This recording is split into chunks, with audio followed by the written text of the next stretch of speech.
యేసు నామంలో మీకు శుభములు సమృద్ధిగా కలుగునుగాక.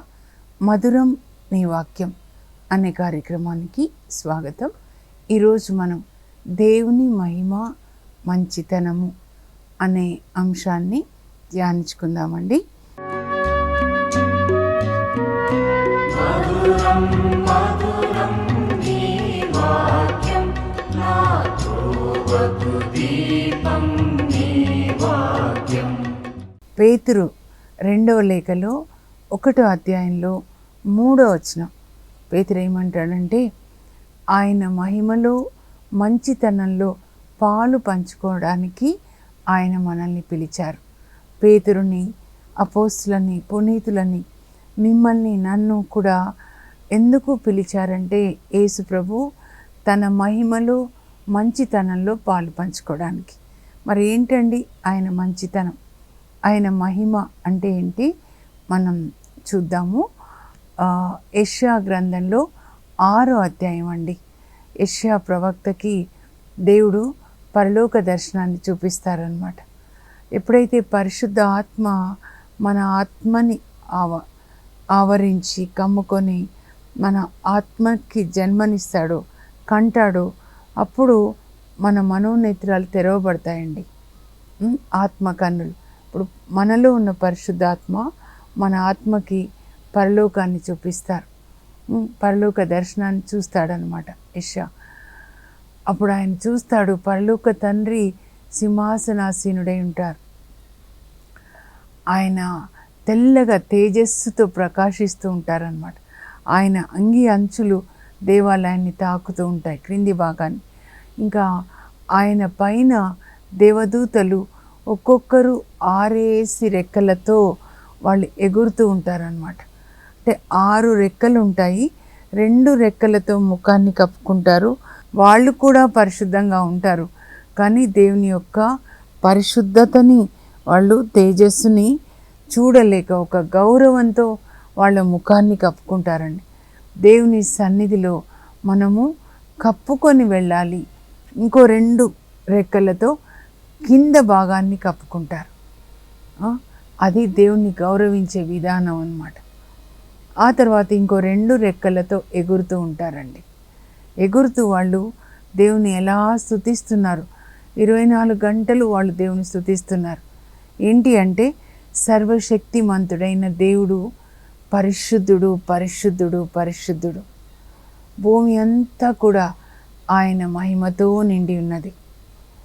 Holi holy holy is the lord God almighty, the whole earth is full of his glory. మనం కూడా ఇలాగే దేవుని స్తుతిస్తూ ఈ పాట పాడాలండి. సర్వశక్తిమంతుడైన దేవుడు పరిశుద్ధుడు, పరిశుద్ధుడు, పరిశుద్ధుడు. తండ్రి, కుమార పరిశుద్ధాత్మలు పరిశుద్ధులు. భూలోకమంతా ఆయన యొక్క పరిశుద్ధతతో, మహిమతో నిండి ఉన్నది. మనం కూడా ఇలాగే చెప్పాలి.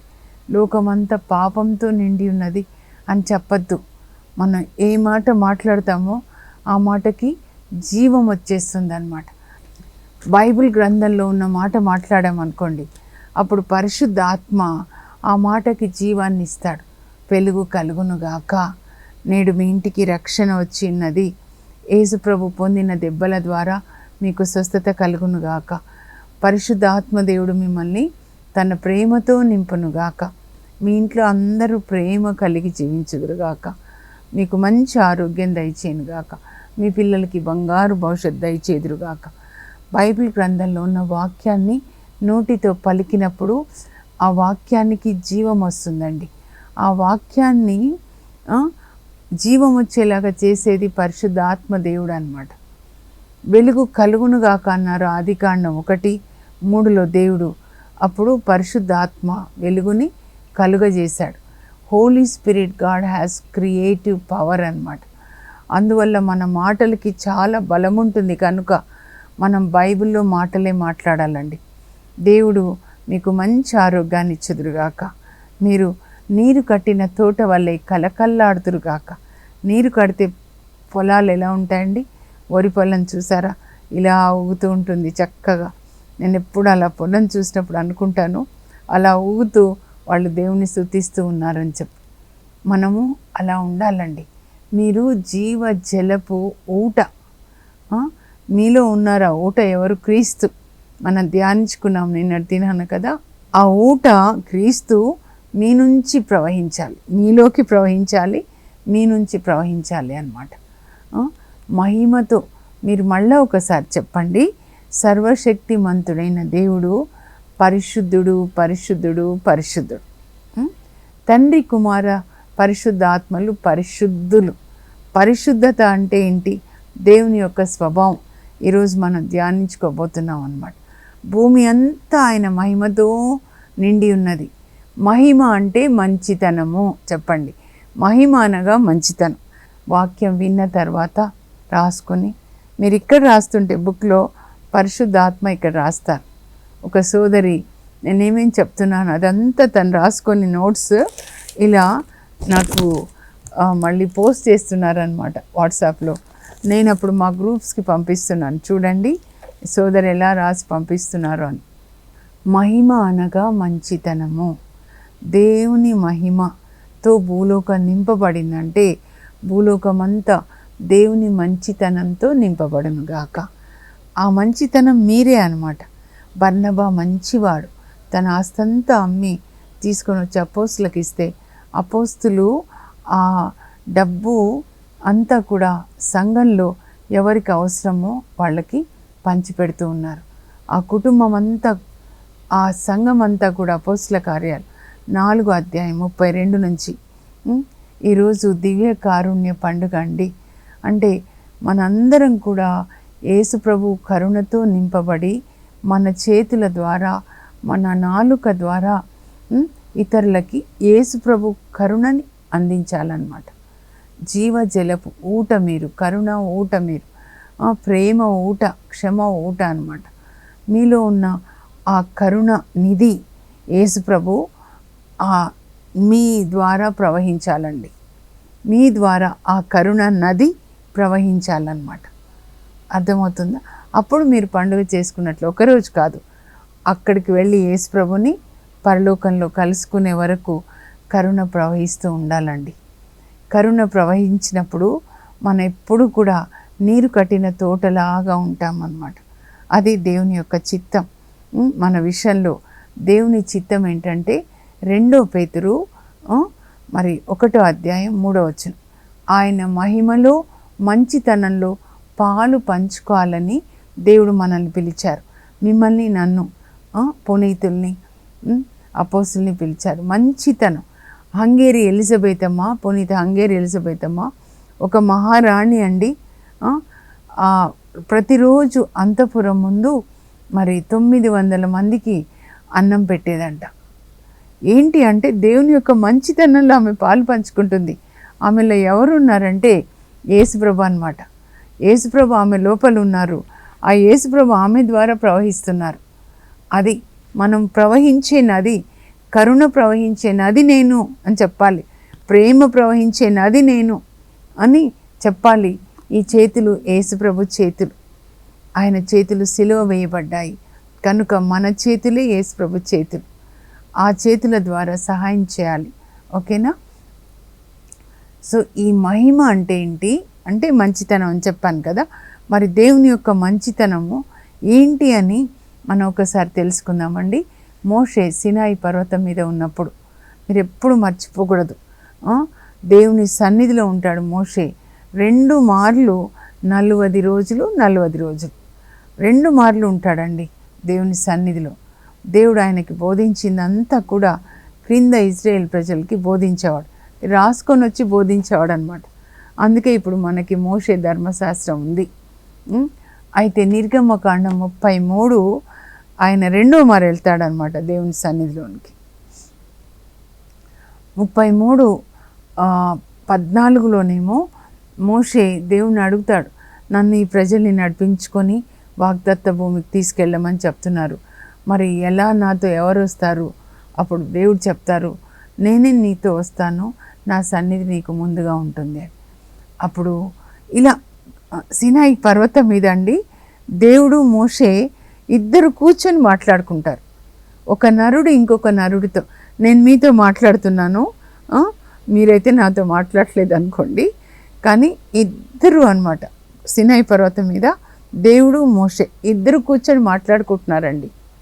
దేవుడే చెప్తారనమాట మోషే వాళ్ళ అక్కకి అన్నయ్యకి, ఒక నరుడు ఇంకొక నరునితో మాట్లాడినట్లుగా నేను మోషేతో మాట్లాడతాను. మిగతా ప్రవక్తలతో అలా కాదు, కళల్లో మాట్లాడతాను, దర్శనాల్లో మాట్లాడతాను. సంఖ్యాకాండం 12లో చెప్తారనమాట. సో నేను అలా ధ్యానించుకుంటున్నాను. కొండ మీదకి వెళ్ళారు. వెళ్ళిన తర్వాత దేవుడు మోషే ఇద్దరు కూర్చున్నారు. మోషేతో మాట్లాడుతున్నాడంటే నరుడు మాట్లాడినట్లే అని కూడా చెప్తారు అన్నమాట. ఆయన 10 ఆజ్ఞలు బోధించేటప్పుడు అగ్ని నుంచి బోధించారు. కానీ ఇక్కడ మోషేతో మాట్లాడేటప్పుడు ఇద్దరు కూర్చున్నారు, ఎదురెదురుగా కూర్చొని మాట్లాడుకుంటున్నారు. దేవుడు కూడా నర రూపంలో మోషేతో మాట్లాడారనమాట. అంటే యేసుప్రభువే. ఇప్పుడు చూడండి, అప్పుడు మోషే ఒక్క ప్రార్థన చేస్తాడండి. చూద్దామా? నిర్గమ 33:18 అనమాట. ప్రభువా, నన్ను నీ తేజస్సు చూడని. నువ్వు ఇప్పుడు ఒక నరుడిలాగా నాతో మాట్లాడుతున్నావు, కానీ నీ తేజస్సు, తేజోవంతుడు అయిన నువ్వు, శ్రీమంతుడవే, తేజోవంతుడవు, సమీపింపరాని తేజస్సు కలిగినవాడు. ఆ తేజస్సు నాకు చూపించు దివ్య రూపధారణ. తాబోరు పర్వతం మీద పేతురు, యాకోబు, యోహాన్లకి యేసుప్రభు కూడా తన దివ్య రూపధారణ చూపిస్తారు. ఇప్పుడు మోషే దేవుని అడుగుతున్నాడు అనమాట, నాకు నీ దివ్య రూపధారణ చూపించాను. అమ్మో, అంతా చూస్తే నువ్వు బ్రతకలేవు, కానీ నిన్ను కొండె బొరియల్లో దాస్తాను, అప్పుడు నన్ను నీకు చూపిస్తాను. అది కూడా నా పృష్ఠ భాగం, అంటే నా ముందటి భాగం నువ్వు చూస్తావు అని, నా మంచితనమును నీ ఎదుట నేను కనబరుస్తాను.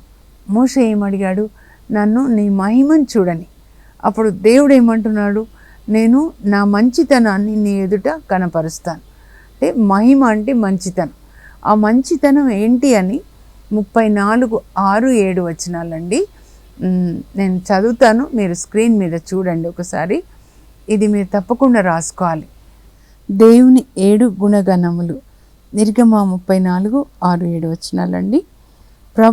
ప్రభువు కరుణామయుడు, దయామయుడు, సులభముగా కోపపడువాడు కాదు, నిత్యము ప్రేమ చూపువాడు, నమ్మదగినవాడు, వేల కొలది ప్రజలను కృపతో చూచువాడు, మన పాపములను, దోషములను, అపరాధములను మన్నించువాడు. ఇప్పుడు ఒక్కొక్కటి ధ్యానించుకుందామండి. ప్రభువు కరుణామయుడని చెప్తున్నారు. యేసు ప్రభు కూడా కరుణామయుడు అనమాట. ఎందుకు కరుణామయుడో మీరు చెప్పండి. యేసు ప్రభు ఎందుకు కరుణామయుడు? ఒక్కొక్కటిగా మీరు చెప్పాలి. యోహాను సువార్త 8వ అధ్యాయంలో వ్యభిచారంలో పట్టుబడిన స్త్రీని తీసుకొని వచ్చి వాళ్ళు ఏమంటారంటే, వ్యభిచారంలో పట్టుబడిన స్త్రీని రాళ్లతో కొట్టి చంపాలి అని మోషే ధర్మశాస్త్రం చెప్తుంది. యేసు ప్రభులో తప్పు పట్టాలని యేసు ప్రభుకి తెలుసు. అప్పుడు ప్రభు అంటారు, మీలో పాపం చేయనివాడు ఆమె మీద మొదటి రాయి వేయండి. ఎందుకంటే అందరూ రాళ్ళు కూడా తీసుకొని వచ్చారండి. అసలు ఆమెను ఈడ్చుకొని వచ్చేటప్పుడే ఇంకా దారిలో కూడా కొట్టుంటారు. రాళ్లతో కొట్టి చంపడం అంటే అసలు ఊహించుకుంటే ఎంత కొట్టాలి, ఎంత కఠిన హృదయం చూడండి. అంటే మోషే ధర్మశాస్త్రం అంతా తెలుసు, కానీ కరుణ లేదండి వాళ్ళలో. కరుణ లేదు, జ్ఞానం ఉంది. దేవుని యొక్క ఈ జ్ఞానం ఇక్కడ ఉంది, కానీ హృదయంలో ప్రేమ లేదు. అందుకే జ్ఞానంనిచ్చే వృక్ష ఫలాలు తింటే చనిపోతారంటారు కదా, కానీ ఇది జీవం ఇచ్చే వృక్షం అన్నమాట, ప్రేమ. మీలో పాపం చేయని వాడు మొదటి రాయి వేయండి అంటే అందరూ మెల్లగా తప్పుకుంటారు. ప్రభు నేల మీద రాస్తూ ఉంటారు. అందరూ వెళ్ళిపోతారు. అప్పుడు ఆ మొక్కతే మిగులుతుంది. అమ్మా అమ్మా అని పిలవగానే ఆమె హృదయంలో స్పందన, హార్ట్ బీట్, ఆ ప్రేమ, ఆ లవ్ వేవ్స్ అన్నమాట, ఆ ప్రేమ తరంగాలు ఆమె హృదయాన్ని తాకుతాయి. హృదయ స్పందన, ఆమె హృదయం ఇప్పుడు స్పందిస్తుంది. అందరూ ఆమెను వ్యభిచారిణి అని రాళ్ళు వేసి గాయపరిచి హృదయాన్ని గాయపరుస్తున్నారు, శరీరాన్ని గాయపరిచారు. ఎలాంటి పరిస్థితిలో ఆకలై అన్నం అడిగినప్పుడు ఆమె పరిస్థితి అలా వాళ్ళు ఆమె బలహీనతని వాడుకొని ఉంటారేమో కొందరు మగవాళ్ళు. కానీ ఇప్పుడు యేసు ప్రభు అమ్మా అని పిలుస్తున్నాడు. తండ్రి ప్రేమ, ఎవరు నిన్ను శిక్షించలేదు, లేదు ప్రభా, నేను కూడా నిన్ను శిక్షించనమ్మా, ఇంకా పాపం చేయకు. యేసు ప్రభు ఈ లోకంలోనికి మనల్ని శిక్షించడానికి రాలేదండి, మనల్ని రక్షించడానికి తన శిలువ మరణం ద్వారా ఆ వ్యభిచారంలో పట్టుబడిన స్త్రీ పాపాలు తన మీద వేసుకున్నాడు, నా పాపాలు తన మీద వేసుకున్నాడు. నాకు తన మహిమనిచ్చారు, పరిశుద్ధాత్మని, తన ప్రేమనిచ్చారు, తన మంచితనాన్ని ఇచ్చారు. యేసు ప్రభు యొక్క మంచితనం మీరు అనుభవిస్తే అదే మంచితనాన్ని మీరు మీ చుట్టూ ఉన్న వాళ్ళకి ఇస్తారనమాట. ఎన్ని చెప్తారు చెప్పండి. నాయన విధవరాలు కుమారుడు చనిపోతే ఆమె ఏడుస్తూ ఉన్నప్పుడు యేసు ప్రభు ఆమెను చూసి కనికరించారంట. ఆమె ఏడుస్తుంటే గుండెలు పగిలేలాగా, నేను చచ్చిపోయి నువ్వు ఉన్నా బాగుండేది బాబు అని దుమ్మెత్తుకొని ఏడుస్తుందేమో, ఇంకెవరు లేరు. యవ్వనంలో ఉన్న కొడుకు చనిపోతే ఎంత బాధ అండి తల్లికి, అంత బాధ. నాకు ఒక తల్లి ఫోన్ చేస్తూ ఉంటుంది అనమాట. ఇంటర్మీడియట్లో ఆ కొడుకు అకస్మాత్తుగా ఆత్మహత్య చేసుకొని చనిపోతే ఎంత వేదన, ఎంత వేదన. పుట్టిన దగ్గర నుంచి ఎలా పెంచింది, ఎలా తినిపించింది, అన్ని జ్ఞాపకాలు అనమాట. అంత వేదన యేసు ప్రభువే అర్థం చేసుకుంటారండి మన హృదయంలో వేదన. లోకమైతే మనల్ని బాహ్యం చూస్తారు, కానీ ఆయన మన లోపల చూస్తారు. ఏడవద్దమ్మా అని చెప్పి బాబు దగ్గరికి వెళ్ళి, పాడె దగ్గరికి బాబు చేయి పట్టుకొని యవ్వనుడా లెమ్ము అనగానే బాబు లేస్తాడు. అప్పుడు ఆ బాబుని వాళ్ళ అమ్మకి ఇస్తాడు. ఎంత అద్భుతం చూడండి. ఆమె దుఃఖం సంతోషంగా మారింది. దేవుడి అద్భుతాన్ని మీకు చేయుదురుగాక. మీ పిల్లలు ఆత్మలో మరణించి ఉంటే యేసు ప్రభు తాకి వాళ్ళ ఆత్మని బ్రతికించుదురుగాక. తర్వాత ఆయన పేరు దయామయుడు. ప్రభు కరుణామయుడు, దయామయుడు. దయ చూపించే దేవుడు కదండి. 4,000 మంది 3 రోజుల నుంచి వాక్యం వింటున్నారు, ఇంకా వాళ్ళకి ఆహారం లేదు. అప్పుడు యేసు ప్రభు అద్భుతం చేస్తారన్నమాట. చేసి వాళ్ళ ఆకలిని తీరుస్తారు. వాళ్ళతో చెప్తారు, వీళ్ళని పంపించేయండి అంటే, కాదయ్యా 3 రోజుల నుంచి నా దగ్గర ఉన్నారు, మన దగ్గర ఉన్నారు, ఇలా పంపేస్తే వాళ్ళు దారిలో పడిపోతారేమో, కనుక వాళ్ళని చూస్తే జాలి కలుగుతుంది అని మీ దగ్గర ఏముంది అని అడిగి, అప్పుడు యేసు ప్రభు వాళ్ళకి ఆహారాన్ని పెడతారు. జాలి గల మనస్సు, దయ కలిగిన మనస్సు కలిగినటువంటి యేసు ప్రభు. ఇలా లిస్ట్ ఎంతో చెప్పొచ్చు కదండి. 5,000 మందికి ఆహారం ఇచ్చారు, 4,000 మందికి ఆహారం ఇచ్చారు, లాజరు మరణించినప్పుడు లేపారు, కానపల్లి పెళ్లిలో నీటిని ద్రాక్షరసంగా మార్చారు, పేతురు అత్తని స్వస్థపరిచారు కదా. ఎన్ని అద్భుతాలు, వరుసగా కుష్ఠరోగిని స్వస్థపరిచారు. అలా నది, యేసుప్రభు ఎక్కడ వెళ్ళినా కరుణా నది, దయా నది ప్రవహిస్తూ ఉందన్నమాట. ఆ నది మన నుంచి ప్రవహించాలి. మీరు యేసుప్రభు గురించి చదువుతూ ఉండండి. మత్తయి సువార్త 8వ అధ్యాయం నుంచి చదివినా కూడా ఎలా ఆయన ఒక్కొక్కరిని స్వస్థపరిచారు. 5, 6, 7 అధ్యాయాలు కొండ మీద ప్రసంగం చేశారు. గలిలయ సరస్సు తీరాన్ని కిందికి వచ్చేసరికి మోకరించున్నాడు ఒక కుష్ఠరోగి. ప్రభా, నీకు ఇష్టమైతే నాకు స్వస్థత ఇవ్వయ్యా, నాకు ఇష్టమే, నీకు స్వస్థత కలుగునుగాక అని కుష్ఠరోగిని తాకగానే ఆయనకి కుష్ఠపోయి స్వస్థత కలుగుతుంది. ఎవరు తాకరండి. అందుకే పైన కొండ మీద ప్రసంగం అవుతే అందరూ అక్కడ ఉన్నారు, కానీ ఈయనని రానివ్వరు కదా. కనుక కొండ క్రింద యేసుప్రభు కొరకు వేచి ఉన్నాడనమాట. నాకు ఇష్టమే, నీకు స్వస్థత కలుగునుగాక. మీ అందరికీ స్వస్థత యేసు నామంలో, యేసు రక్తంలో, యేసు పొందిన దెబ్బల ద్వారా మీ ఇంటి నుంచి అనారోగ్యం వెళ్ళిపోనుగాక.